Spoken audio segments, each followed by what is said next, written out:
कोई पूर्ण रूपेण आज अपने आप को सुखी नहीं कह सकता। चाहे मानसिक रूप से बीमार है, शारीरिक रूप से बीमार है, आध्यात्मिक या सामाजिक तौर पर बीमार है, पर बोलो किसी ना किसी दुख को आज मनुष्य भुगत रहा है। ऐसा क्यों हुआ? तो जब हमने ऋषियों से पूछा, हमें तो सुख चाहिए संसार में आने के बाद, और हमें नहीं, संसार का प्रत्येक जीव जंतु, प्रत्येक प्राणी बोलो सुखों की कामना करता है, तो कैसे मिलेगा सुख?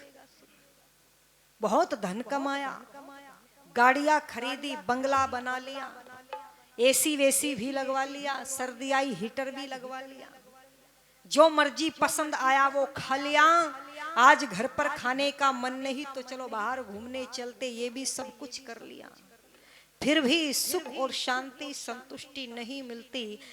कल मैंने पेपर में एक हेडिंग पढ़ी थी कि बेंगलोर के अंदर सॉफ्टवेयर इंजीनियर को 58 लाख का पैकेज मिल रहा है, फिर भी वो बंदा कहता है कि मुझे सुख और शांति नहीं, मुझे वो सुख नहीं मिल रहा जो मैं महसूस कर रहा हूं। ऐसा क्यों? मैं धन कमाने का विरोध नहीं कर रही हूं, अच्छे कार्य, यज्ञ आदि, सत्संग आदि, दान आदि भी धन से होता है, पर मात्र केवल धन कमाने से ही शांति मिलती, सुख मिलता तो 58 लाख का पैकेज थोड़ा नहीं होता लोगों। फिर भी बंदा कहता है मुझे किसी प्रकार का कोई तनाव देने वाला नहीं, मुझे किसी प्रकार के लोगों से, आसपास से, समाज से, पड़ोस से परेशानी नहीं है, फिर भी मैं सुखी नहीं हूं, मैं खुश नहीं हूं। तो जानते हो क्यों? क्योंकि हमने जिन चीजों को धारण करना था उसको छोड़ दिया। और मैं इस मंच पर बैठ करके दावे के साथ कह सकती हूं कि यदि वह वस्तु हमने धारण कर ली तो भले ही धन कम है या अधिक, सुविधाएं ज्यादा है या कम, अरे संतान एक है या 10, कोई फर्क नहीं पड़ता, फिर भी व्यक्ति सुखों का अनुभव करता है। और वो वस्तु क्या है? तो चलिए ऋषि दयानंद के पास चलते हैं। जब मन में निराशा आ जाए, मन हताश हो जाए, उदासीपन जीवन में आ जाए, तो ऋषियों से बातें कर लिया करो लोगों। और ऋषियों से बातें करनी है तो बोल दो सत्यार्थ प्रकाश उठा करके पढ़ लेना। किससे बात होगी? ऋषि दयानंद से बात हो जाएगी। पर हम ऋषियों से बातें नहीं करते। हम ऋषि दयानंद के पास पहुंच गए, सुख चाहिए, बताइए स्वामी जी क्या करे? तो ऋषि ने कहा ज्यादा नहीं करना, बस 5 प्रकार के यज्ञ करो। और दावे के साथ कहती हूं जिसके जीवन में 5 प्रकार के यज्ञ हैं, याद रखना उसे दुनिया में कोई भी दुख देने वाला नहीं है। अगर हम दुखी है तो कहीं ना कहीं हमारे जीवन शैली में, हमारे तरीके में, हमारी पद्धति में बोलो कहीं त्रुटि रह गई है। पहले अपने आप का निरीक्षण कर ले। बोले जी 5 प्रकार के यज्ञ तो बहुत बड़े बड़े यज्ञ होंगे, कैसे करेंगे इतने बड़े बड़े यज्ञ? हमारे पास फुर्सत नहीं है, समय नहीं है। तो ऋषि ने कहा बहुत छोटे छोटे से यज्ञ हैं, बहुत थोड़ा थोड़ा सा समय लगता है। अच्छा तो फिर नाम भी बताइए ना महाराज। बोले सबसे पहला कर्तव्य सुबह उठ करके उषापान शौचादि से निवृत्त होने के बाद सबसे पहला यज्ञ है ब्रह्म यज्ञ करो। अरे ऋषि, ब्रह्म यज्ञ नाम ही इतना बड़ा है तो करने में कितना बड़ा होगा? डर गया बंदा। ऋषि बोले नहीं, बहुत सरल है, बहुत आसान है। 2 प्रकार से होता है, एक है स्वाध्याय और दूसरी है उपासना। परम पिता प्रभु के समीप बैठकर के संध्या के मंत्रों का पाठ करना, संध्या नहीं आती तो गायत्री मंत्र का पाठ करना, गायत्री मंत्र भी नहीं आता तो ओम ओम कहकर के वाणी को पवित्र करना। पर सुबह उठ करके प्रयास करना कम से कम 10 मिनट तो बैठ करके परमात्मा से बात जरूर करना। अच्छा ईमानदारी से बताओ हम करते हैं? ईमानदारी से करते हैं? नहीं करते। हाँ, एक दो बंदे मिलते हैं, उनका जीवन आप देख सकते हैं। एक हाथ उठा इतनी भीड़ से हमारे बाबूजी सुभाष जी का। मैं निवेदन कर दूं आपके बीच में, जो ईश्वर से बातें करता है ना, उसे लोगों से बातें करने की आवश्यकता ही नहीं पड़ती। ब्रह्म यज्ञ करना, ऋषि तो 1 घंटा लिखते हैं, पर पहले कम से कम 5-10 मिनट का तो अभ्यास करें, और फिर देखना परिवर्तन कैसे मिलेगा। गायत्री मंत्र के अंदर वो सामर्थ्य है, वो ताकत है। यदि आप वस्तुओं को भूलने लगे हैं तो गायत्री मंत्र का पाठ, गायत्री मंत्र का जाप प्रारंभ कर देना, पुनः आपकी स्मृति लौट आएगी। ये आजमाया हुआ है। आपको भूलने की जो बीमारी है वो समाप्त हो जाएगी। इतनी सामर्थ्य है इस मंत्र के अंदर। और स्वाध्याय करना ज्यादा नहीं, एक सत्यार्थ प्रकाश को एक दिन में मत पढ़ना, केवल 1 पेज रात को सोते समय पढ़ करके सो जाना, और 1 पेज सुबह उठ करके पढ़ लेना। बोलो स्वाध्याय हो जाएगा और समय भी खर्च नहीं होगा। इतना तो कर ही सकते हैं। लोग फोन देखते देखते सोते हैं, और सबसे पहले उठ करके बोलो क्या देखते हैं, बोलो तो फोन। और कितने घंटे देख सकते हैं, बोले अनलिमिटेड, कोई लिमिट नहीं है। सोते सोते देखते देखते नींद आती है, फोन नीचे गिरता है, लोग रखते नहीं है। फोन अपने आप नीचे गिर जाता है, तब छूटता है। मैं निवेदन कर दूं आपके बीच में, हटा दीजिए इस बात को, क्योंकि जो देख करके सोते हैं वही फिर स्वप्न में आता है। आप स्वाध्याय करते हुए सोइए तो निश्चित रूप से आराम की, चैन की नींद आपको प्राप्त होगी। जरा धारण तो करके देखो। हमने कहा ठीक है महाराज, फिर दूसरा यज्ञ तो बहुत बड़ा होगा। उसका क्या नाम है, बोले अग्निहोत्र देव यज्ञ। कितना बड़ा है। मंत्र से करना है तो मंत्र तो 4 वेद है हमारे पास। अरे यदि हम 4 वेद के मंत्रों से यज्ञ करेंगे, बहुत धन चाहिए, बहुत समय चाहिए, हम कैसे कर सकते हैं। तो ऋषि ने कहा ठहरो, इतना यज्ञ करने की आवश्यकता नहीं, 15 मिनट का यज्ञ कर लेना, जो निश्चित रूप से अनिवार्य है। और बोल दो उसको, कह दिया दैनिक यज्ञ कर लेना बस। और ये जरूरी है, जैसे हमारे लिए स्नान जरूरी, भोजन जरूरी, नींद जरूरी, ऐसे दैनिक यज्ञ जरूरी। जो दैनिक यज्ञ नहीं करता वो पापी कहलाता है। दैनिक यज्ञ करने वाले को स्वतः ही लाभ की प्राप्ति होती है। जरा करके तो देखो लोगों, ये महसूस करने का विषय है, वर्णन करने का विषय नहीं है।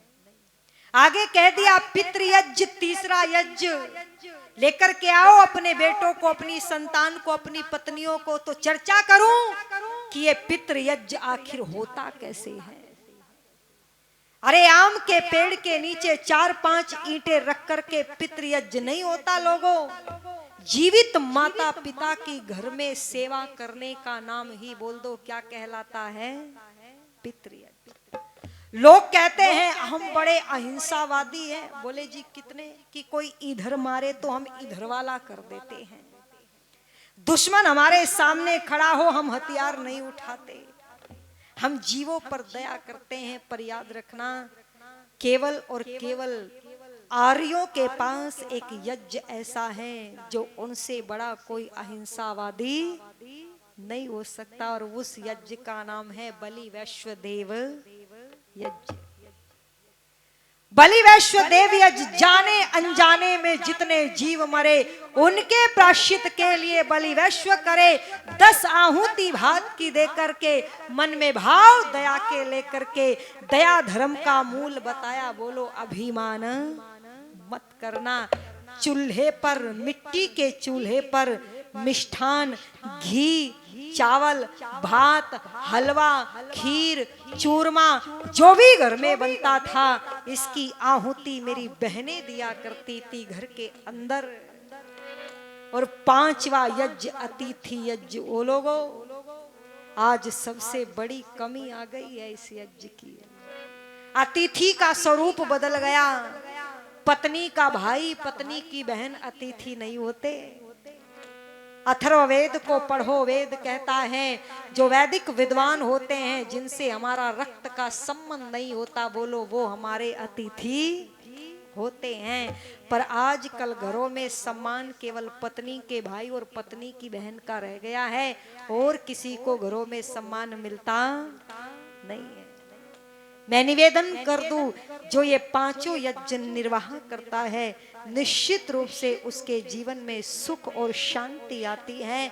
और कैसे कैसे ये यज्ञ होता है, कैसे यज्ञ करने वाले को लाभ मिलता है, ये ऋषि दयानंद ने हमको आकर के बताया था। और क्या कह दिया, हो ये यज्ञ पुराने भारत का गौरव बरसाने वाला है। थोड़ी सी हारमोनियम बढ़ा दो। वो ये यज्ञ पुराने भारत का गौरव दर्शाने वाला है। पावन वैदिक संस्कृति की महिमा बतलाने वाला है। पावन वैदिक संस्कृति की महिमा बतलाने वाला है। यज्ञ पुराने भारत का गौरव दर्शाने वाला है। पावन वैदिक संस्कृति की महिमा दर्शाने वाला है। पावन वैदिक संस्कृति की महिमा दर्शाने वाला है।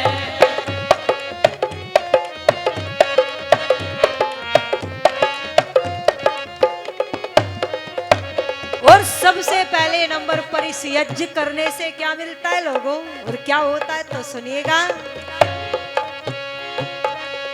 जड़ चेतन देवों की पूजा यज्ञ हमें सिखलाता है।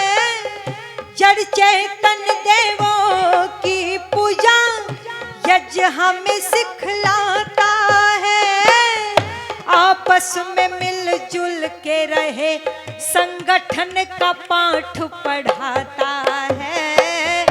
आपस में मिलजुल के रहे संगठन का पाठ पढ़ाता है। श्रद्धा से भर दान करे हरे, श्रद्धा से भर दान करे संदेश सुनाने वाला है। पावन वैदिक संस्कृति की महिमा बतलाने वाला है। यज्ञ पुराने भारत का गौरव दर्शाने वाला है।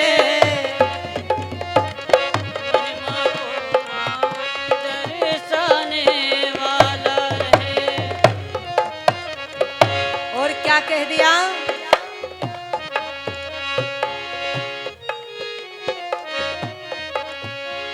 करनी है बुजुर्गों की पूजा, इनका न कभी अपमान करो। करनी बुजुर्गों की पूजा, इनका न कभी अपमान करो। प्यार बराबर वालों से अरे छोटों के लिए दान करो। प्यार बराबर वालों से अरे छोटों के लिए दान करो। परिवार हमारे स्वर्ग बने, परिवार हमारे स्वर्ग बने, सौभाग्य जगाने वाला है। पावन वैदिक संस्कृति की महिमा दर्शाने वाला है। यज्ञ पुराने भारत का गौरव दर्शाने वाला है। पावन वैदिक संस्कृति की महिमा दर्शाने वाला है। पावन यज्ञ संस्कृति की महिमा दर्शाने वाला है। ओ लोगों, एक व्यक्ति अपने शरीर के द्वारा संसार को, समाज को कितना गंदा करता है, ये स्वाभाविक प्रक्रियाएं हैं। लेकिन कुछ तो ऐसे भी होते हैं जो इन स्वाभाविक प्रक्रियाओं के अतिरिक्त भी बीड़ी सिगरेट से संसार को गंदा करते हैं, कुछ विचारों से दूषित करते हैं, कुछ झूठ बोलकर के वाणी से प्रदूषित करते हैं, कुछ अश्लील गंदे राग रागणियों से समाज को प्रदूषित करते हैं। बोलो, ये पापी होते हैं या नहीं होते हैं? प्रयास हो कह रहना चाहिए मैं मनुष्य हूँ, कर्म करने में स्वतंत्र हूँ, तो क्या करूं? तो सुनिएगा। हो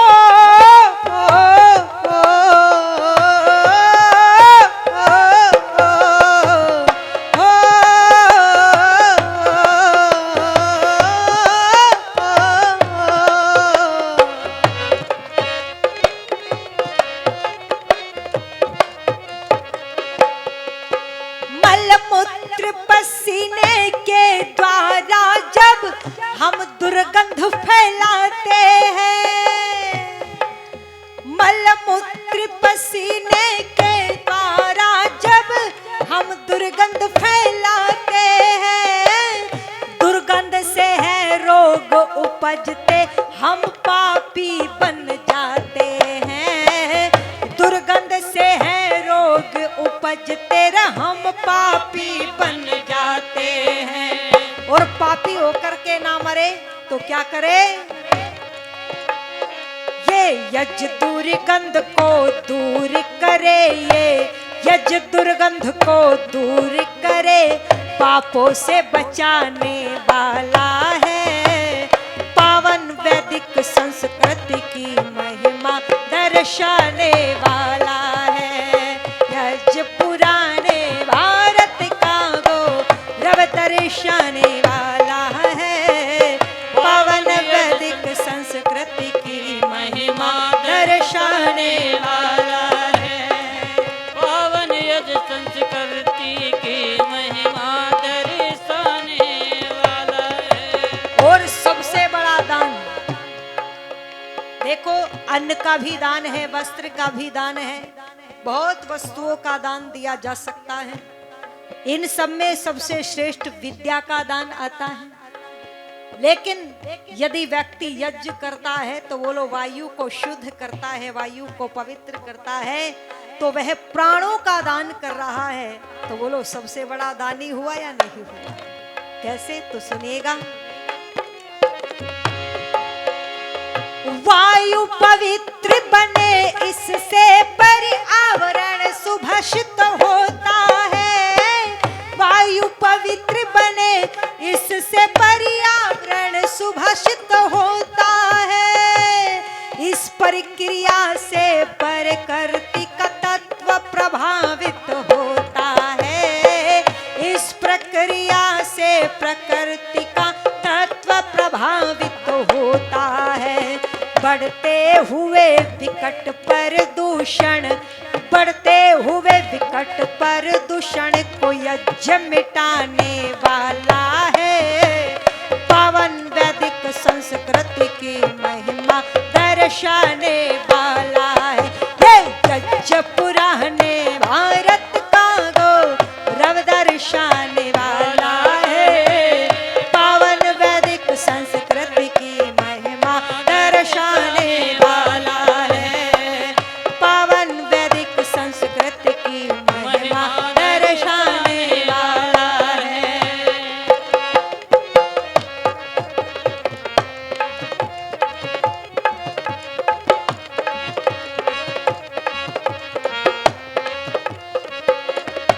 और अंत में लिख दिया, कौन कर सकता है?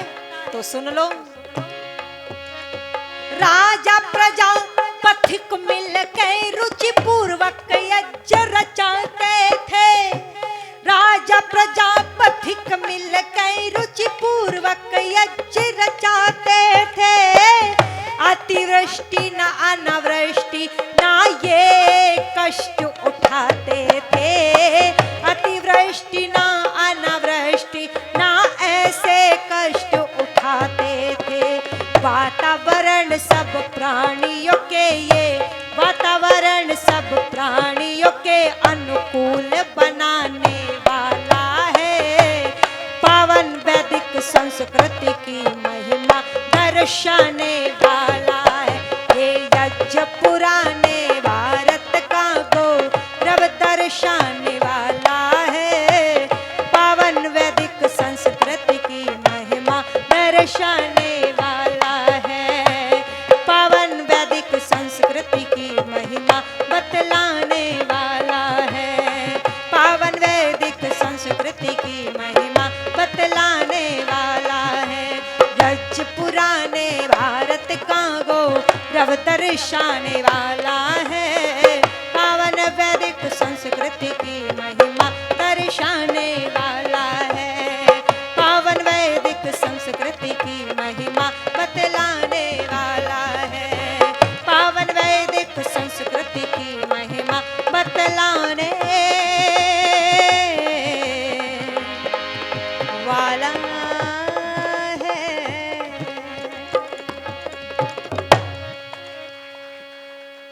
दुनिया में 5 यज्ञों को छोड़ करके सुख यदि मिल सकता है, ऐसा कभी हो नहीं सकता। अगर सुख चाहिए तो बोलो 5 यज्ञों को जीवन में स्थापित करने के अलावा कोई मार्ग ही नहीं है। और ये पद्धति